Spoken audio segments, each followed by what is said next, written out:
Lantad na ngayon ang di umano'y malalaking anomalya sa loob ng administrasyon ni Pangulong Kuting Jr. matapos ang sunod-sunod na pagsisiwalat ng mga dokumento at testimonyo mula sa mga dating opisyal ng gobyerno. Ayon sa ulat, may mga irregularidad umano sa paggamit ng pondo ng bayan, mga ghost projects at mga kontratang pinaboran sa mga kaalyado ng administrasyon. Dahil dito agad na naglabas ang desisyon ng Korte Suprema matapos ang ilang buwang deliberasyon sa mga kasong isinampal laban sa ilang miyembro ng gabinete at mga matataas na opisyal. Sa kanilang naging hatol, kinilala ng kataas-taasang hukuman ang pagkakaroon ng malubhang kapabayaan at katiwalian sa ilang sangay ng pamahalaan. Bagamat hindi pa malinaw kung direkta ring magsasampahan ng kaso si Pangulong Kuting Jr., malaki ang epekto ng desisyong ito sa kanyang liderato. Samantala, umani ng sari-saring reaksyon mula sa publiko at mga grupo ng sipiko ang desisyong ito. May mga nananawagan ng mas malawakang imbestigasyon habang ilan naman ay hinihiling ang pagbibitiw ng mga sangkot na opisyal. Patuloy ang pagbabantay ng taong bayan sa magiging tugon ng palasyo at sa mga susunod na hakbang ng Korte Suprema. Tututukan dami na makaganapan upang ihatid sa inyo ang katotohanan dito lamang sa aming himpilan. At yan nga ang balitang ating pakakatutukan. Ngunit bago ang lahat, siguraduhin mag-subscribe at ihit ang notification bell para sa patuloy na pagtutok sa mga silap ng bagong balita sa tunay na boses ng masa.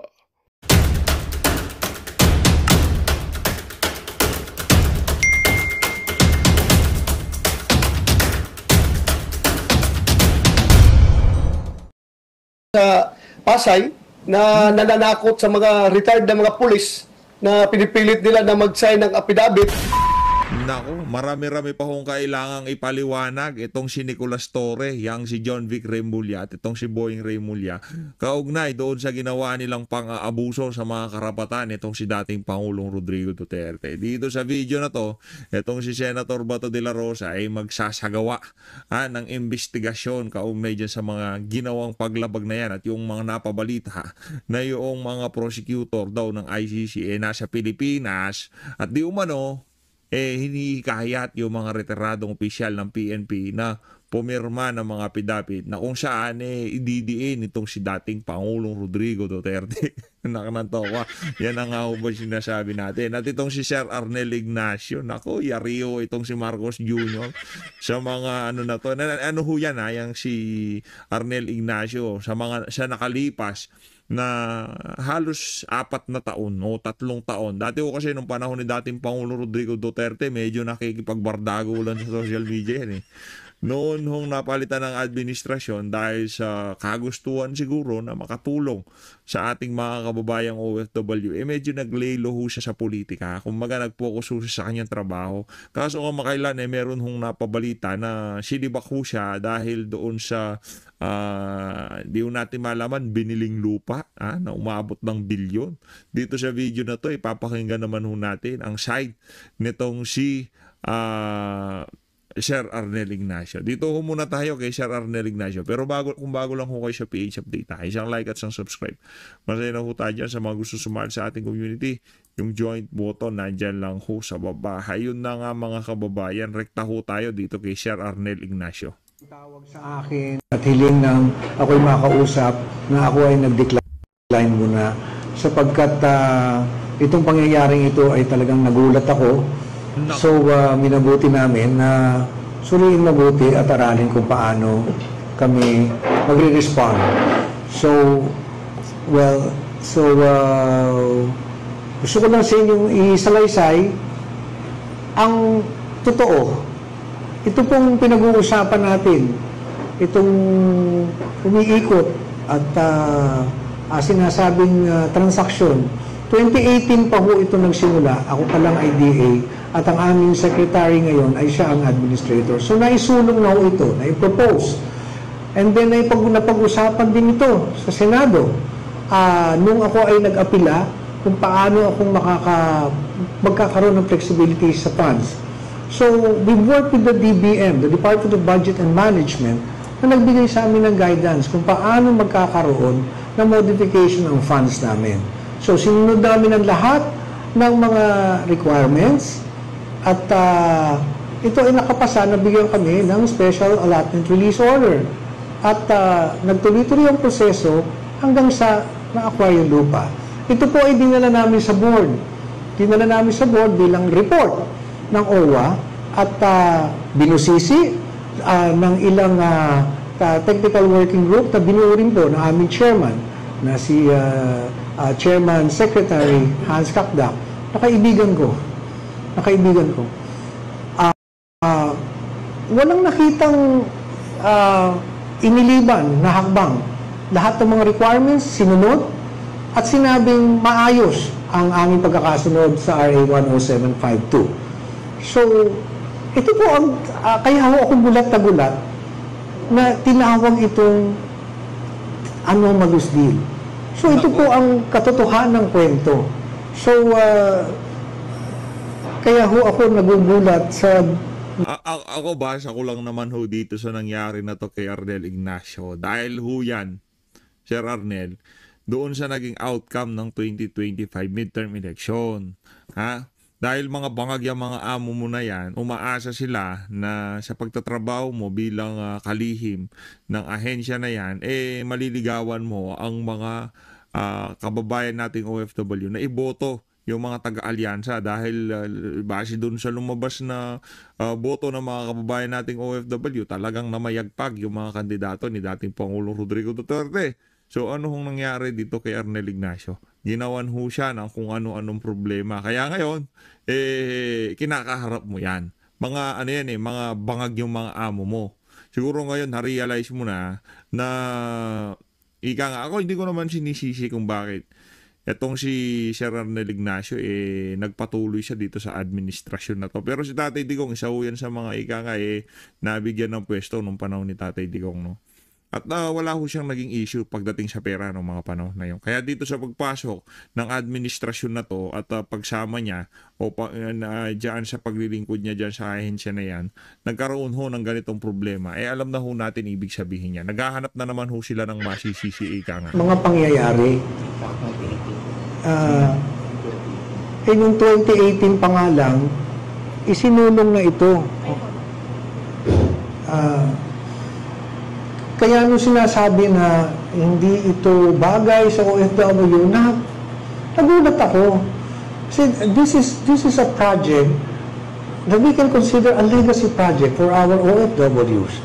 Ang lupang ito, katabing-katabi lamang katapat ng Terminal 1. It's 6,499 square meters.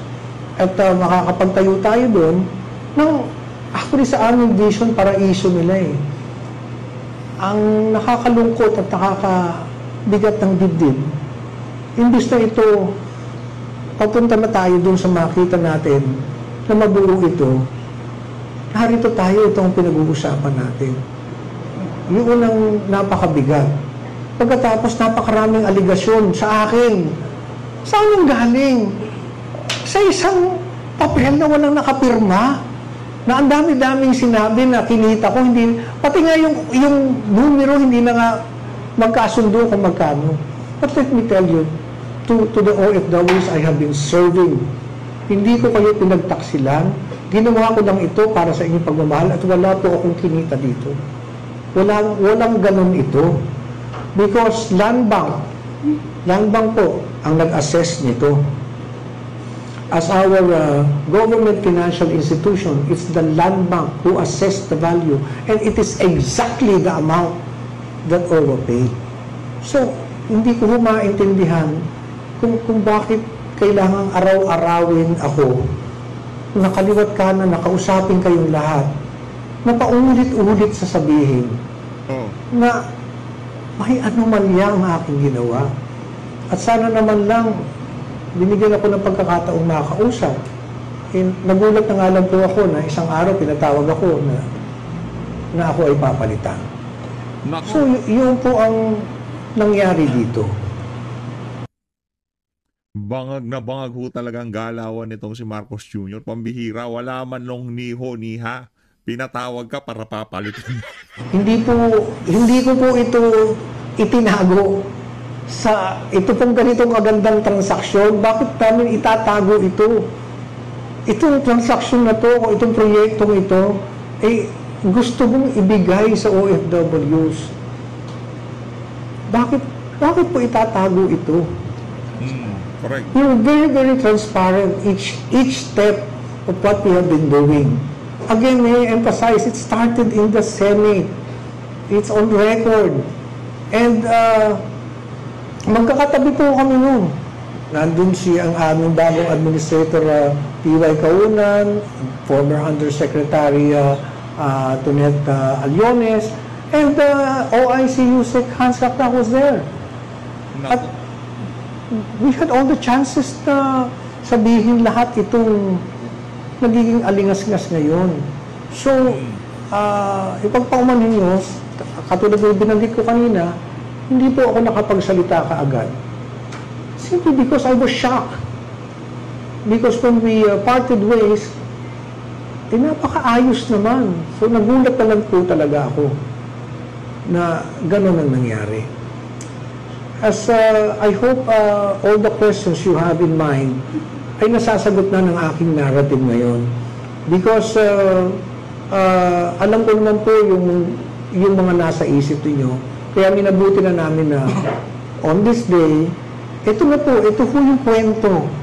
Ito po ang kwento ng nangyari dyan. And one more thing, there's an issue na ito daw binili namin na hindi raw pwedeng tayuan.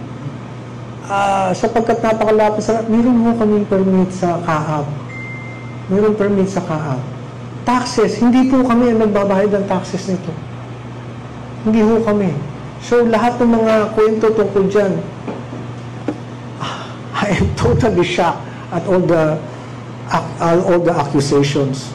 But again, I would like to emphasize, nung dinala po namin ito sa board at kami po ay binusisi, we were scrutinized. The technical working group came up with a report na sinunod lahat. Sinunod pong lahat.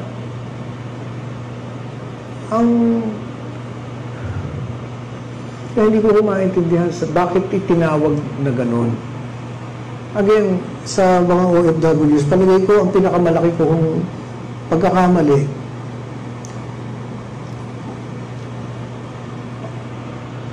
Nung minsan po kami ang binilin po kasi sa akin lagi ay alagaan kayo.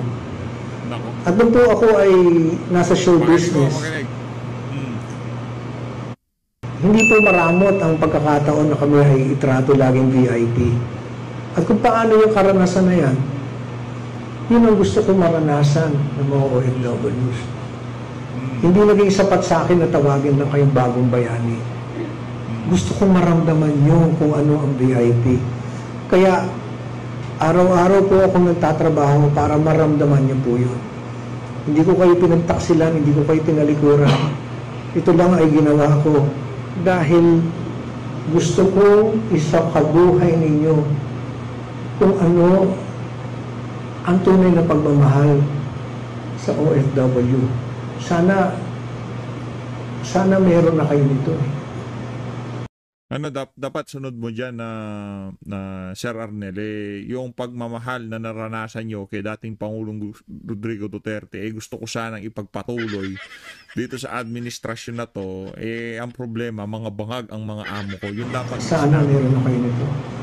Sa aking puso kasi mas mahalaga kung ano yung mapaparanas namin sa inyo. Hindi yung napapanood nyo kaming ganito. So sa lahat ng OFWs, namimiss ko yung mga kinukulit-kulit nyo ako rito para humingi ng tulong. Kahit madalas ang kulit, naging buhay ko na yan eh. Sana lang nabuo namin ito para sa inyo. Thank you very much. The question also from the Filipino people is what will happen to the 1.4 billion and the house, the halfway house. What will happen? Nasa sa Kanila na? Nasa gobyerno na? because the land is already under the name of the Republic of the Philippines. Kaya nga po nag-iisip kami saan, hindi naman ho yan nakapangalan sa akin. Nakapangalan niya sa Republic of the Philippines. It's not even sa OWA. So, kung ano rin ang, uulitin ko uli, kung ano yung presyo, kung ano yung assessment ng Land Bank, na 1.415 yata, yun ang ibinayan. Eksakto. Baka naman kasi yung mga kaibigan nitong si Marcos Jr. di ka sumangguni sa kanila. Laki-laki palang deal niyan, di mo pinaalam sa kanila. Wala tuloy kumita sa kanila. Kaya yan, ginawan ka na nila ng problema. Dapat, Sir Arnel, ano yan, malaman mo yung mga ganyang kasing galawan, talagang yayariin ka ng ano na yan, ng mga bangag na yan. Kaya sa susunod, anuhin mo yung mga sinasamahan mong mga tao, talagang pag magsasama kung kani-kanino dahil bebenta ka ng mga yan. Dito na ho tayo kay Senator Bato de la Rosa. Ito ho yung mga nalampasan nating mga video dahil kagaya na sinabi ko sa mga nakalipas nating video, medyo dadalang ho ang upload natin. No, kaya itong mga nalampasan natin na to, pinapasadahan ko para kahit pa paano yung mga kababayan nating umaasa sa ating mga update, hindi ho sila gaanong mapag-iwanan. Kasi kung halimbawa itong video na to ni Senator Bato de la Rosa, ilang libo pa lang hong nakapanood dito sa ating mga kababayan. So, para ho talaga maging solido ang update ng mga kasama natin dito sa PH Update. Hanggat maaari, kung masisingitan ho natin, gusto ho nating singitan ng update, yung kada araw na lumilipas. Kahit na nasa galaan ho tayo mga kababayan. Itong si Ma'am Arisa yun, di pa nag-chat. Siguro busy siya. Hindi ho niya siguro nakita yung mga mega love shoutout natin sa mga nakalipas na araw sa kanya. Kaya medyo busy-busyhan niya. Medyo busy-busyhan ho siya. Hindi pa ho siya nagpaparamdam sa sa email sa akin Nagparamdam na ba? Hindi pa ho Busy siguro yan si Ma'am Arisa yan. Ito mga kababayan, direkta ho tayo kay Senator Bato de la Rosa. Yung mga priorities ko last Congress na hindi na ipasa ay i-refile ko ulit yun. Pagbalik namin sa 28th Congress, kalang batas ko na hindi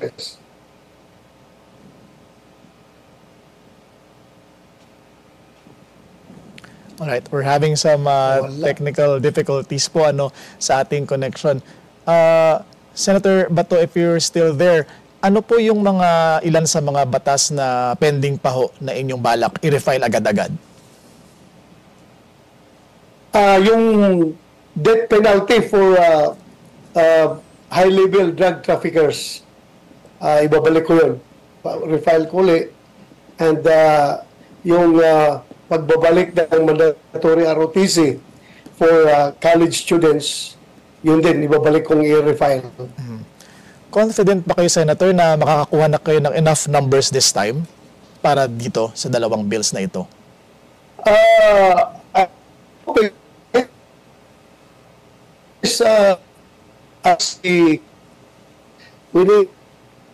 Kung hahantong kami sa botohan, makakuha ako ng effect margin. Sayang, Talaga inaharang yung parang sinasabotahe nga yung makarating kami sa botohan. Kaya hindi umabot sa botohan. Okay. Pero nasa committee level, sir. Committee level ito nitong nagdaang Congress, sir? Yes, nasa committee level yung death penalty. Pero yung ROTC, parang nasa taas na yan I think that when beyond the committee level, nasa plenaryo na yan, nasa second reading na yan. So, most likely, this time around, ay pwede nating maipasa yan. Okay. Senator, any update po doon sa namumuong so-called Duterte Block? Bukod po sa inyo, nandyan po si Senator Robin Padilla, Senator Bongo, incoming Senator Rodante Marcoleta, Senator Amy Marcos. Liligawan nyo rin ho ba na mapabilang dito ang mga Villar? Hindi pa namin niligawan. We're just hoping we're parang nasa the same page kami. So, I hope na sasama sila sa block namin. Senator, ano po nakikita niyong vision para sa grupo na ito? Will you join the minority bloc?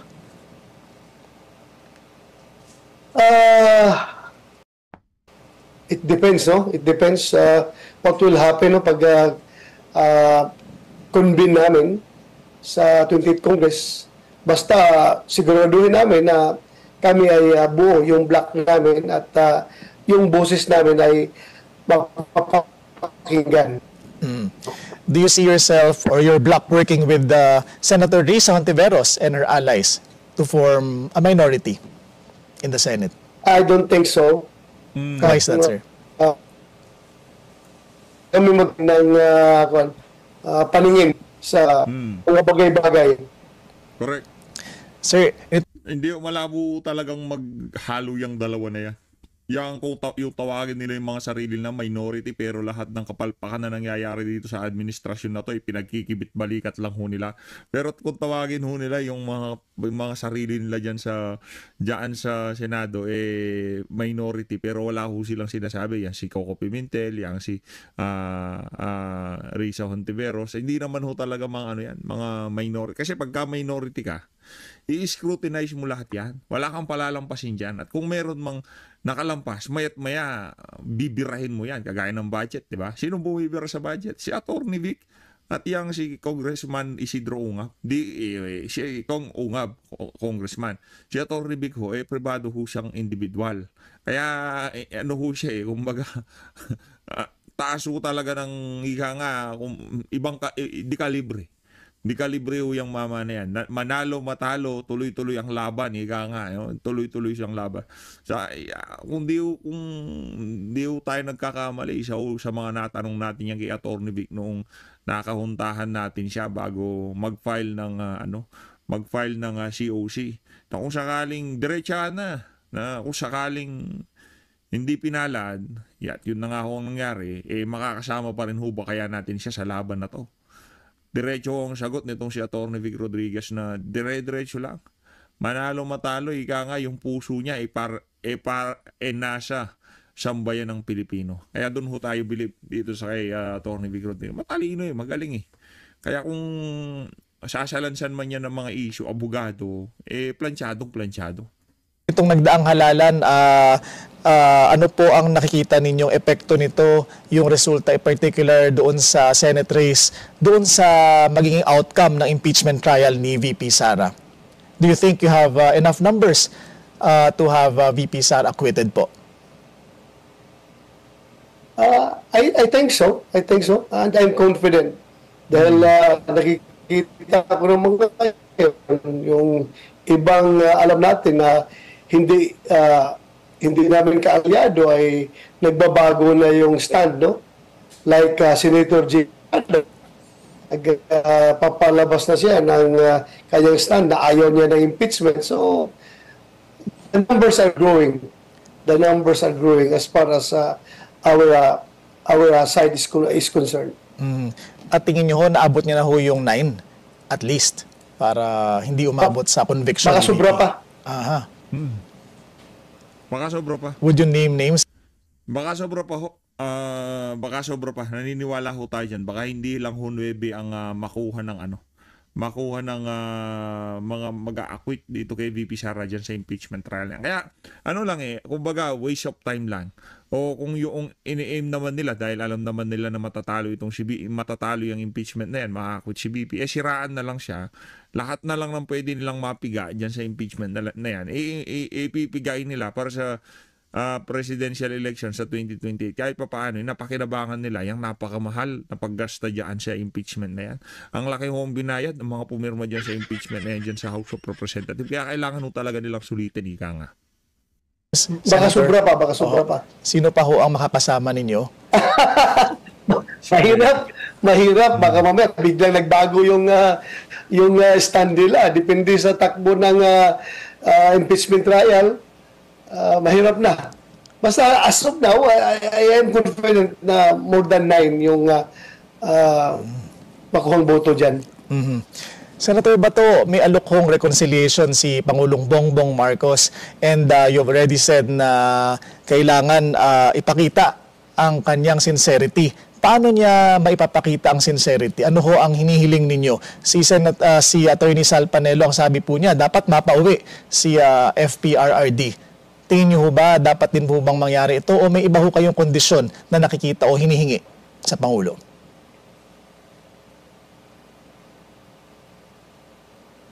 Aside from bringing back PRRD home, ay kung sincero talaga siya sa kaya sinasabi, unang-una niyang gawin is palayasin niya yung mga ICC investigators na andyan ngayon sa mga hotel diyan sa Pasay na nananakot sa mga retired na mga pulis na pinipilit nila na mag-sign ng affidavit na ididiin kami ni Pangulong Duterte. Otherwise, sila daw ang ididiin, yung mga pulis na nagtatawag nila. So dapat, kung sincero siya, itaguyod niya yung at tayuan niya yung kaya sinasabi na wala ng jurisdiction ang ICC dito sa ating bansa. Sabi nila walang jurisdiction, pero ngayon ang dami mga pulis na pinapatawag doon sa hotel dyan sa Pasay para kausapin ng mga investigator ng ICC. So anong ibig sabihin yan? May ginagawa ko ba kayo, Senator, para i-counter itong ganitong mga hakbang? Well, magkaganda kami ng hearing. At yung mga tao na involved dyan, yung mga Pilipino na mga taksil sa ating soberenya ay mananagot yan. Magpapatawag kami ng hearing. Kilala namin yung mga tao na sangkot dyan, na sige patawag ng mga pulis. At pagdating doon sa hotel, tinatakot yung mga pulis natin na kung hindi kayo magpirma nitong affidavit na ito, na dinidiin si Duterte at si Bato, ay damay kayo sa kaso. Kaya kung ayaw niyo madamay sa kaso, pirmahan niyo ito affidavit na ito. Kawawa nga mga pulis eh. I hope the PNP should take care of its people. Yun ang tingin ko eh. Bakit lang ginaganon yung mga tao nila? Pati yung mga retired na mga pulis, pinapatawag nila doon at tinatakot. Porque retired na, powerless na, wala na sa organisasyon, igaganunin na lang ninyo. Hindi niyo kinoconsider yung kanyang serbisyo, na yung buhay niya na kanyang dinidicate diyan sa Philippine National Police. Porque ngayon retired na, tatakot-takutin na lang ninyo na kung hindi kayo mag-sign ng affidavit ay damay kayo sa kaso. Ang daming pulis na pinapatawag nila. Yung mga ICC na yan, namimihasa yan dahil masyadong malakas yung kooperasyon na pinapakita ng PNP mismo at ng gobyernong ito. Correct. So, how come? Sabi nila, hindi na tayo under sa ICC. Wala na jurisdiction ng ICC sa atin. Napilitan lang ko nung dalhin si Pangulong Duterte doon sa dahig dahil sa Interpol na yan. Ngayon, wala namang Interpol na nag-request na mag-imbestiga dyan. ICC mismo, investigators dito ngayon sa atin at nag-imbestiga, sobra yung ginagawa nila. Walang sinseridad yan kung gano'n. Ang pinakaunang gawin ni Pangulong Duterte, ni Pangulong Marcos dapat, palayasin niya yan, i-deport niya yung mga ICC investigators na yan na andito ngayon na nananakot sa ating mga kapulisan na mag-testigo. Yan ang dapat niyang gawin kung siya ay sincero ng kanyang reconciliation na hinahangad. Alright. Hihilingin niyo rin ho ba sa Pangulo na wag nang ipatupad yung arrest warrant laban sa inyo kung sakaling humantong po ang sitwasyon doon? Well, that's very self-serving, no? Kung sabihin ko na huwag niyang ipatupad, sinabi naman niya noon sa amin, noon pa. Kaya lang, nagkulang siya ng sinseridad. Kaya, ginawa nila kay Pangulong Duterte. Ginawa nila kay Pangulong Duterte, sa akin pa. Kaya, hindi na tayo bago sa usapin na yan. We've been there. We experienced that situation. Na iba yung sinasabi, iba yung ginagawa. Kaya, there's no reason why hindi tayo nag-doubt sa sinseridad nila. Senator, at the same time, how are you preparing for this eventuality kung sakaling humantong po doon sa sitwasyon na lumabas ang arrest warrant? Legally, naghahanda na ho ba kayo? Yes, meron tayong ginagawang legal na preparations. Any plans, sir, to visit former President Duterte sa The Hague? Advice sa akin ni Secretary Bingbong Medialdia, mukhang mahirapan daw ako makabisita doon dahil hirap nga daw makabisita yung mga next of kin, yung mga family members. Baka mahirapan makapasok doon. Kasi yung hindi mga family members na nagsipagpuntahan doon, hindi rin siya nakausap personally, hindi rin nakapasok. Like sina Senator Robin Padilla, ay hindi ba nakapasok doon dahil hindi family members. Relatedly, Senator, may panawagan ho ba kayo kay dating spokesperson Harry Roque sa harap ng posibilidad na makipag-ugnayan din ng DOJ sa Interpol para maipabalik? Yan, gusto nating marinig yung mga mga punto de vista nitong si ano. Kasi yung sinabi nitong si Panelo, medyo below the belt yung kung sinasabi mong para sa atin lang.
Magandang balita ang hatid namin sa inyo ngayong araw. Sa pagtatapos ng aming balitaan, nagbigay kami ng mga mahalagang impormasyon. Maraming salamat sa pagtutok at pagsuporta sa aming programa. Huwag kalimutang manatili sa mga susunod na araw para sa mga bagong balita at mga kwento na dapat nating abangan. Mula sa Boses ng Masa, magandang araw Pilipinas!